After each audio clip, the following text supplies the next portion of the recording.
ایمان کا نتیجہ کیا ہے؟ آپ اللہ کے ہو جائیں، اللہ آپ کا ہو جائے گا۔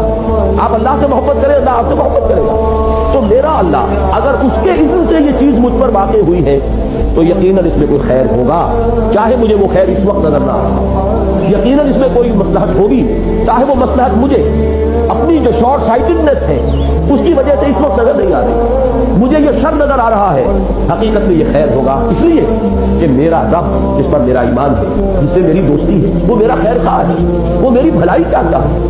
البتہ یہ ہے کہ میں اکثر و بیشتر اپنی بھلائی کو سمجھ نہیں پاتا۔ جس بچے کو کنین پلائی جا رہی ہو وہ یہی سمجھے گا کہ مجھ پر بڑی زبردستی کی جا رہی ہے، بڑا تشدد کیا جا رہا ہے، یہ کڑوی دوا مجھے نگلنے پر مجبور کیا جا رہا ہے۔ لیکن یہ کہ اسے شعور اگر ہو تو وہ یہ جانے گا کہ یہ میری بہتری کے لیے، میری بھلائی کے لیے، اس میں میرا خیر مضمر ہے۔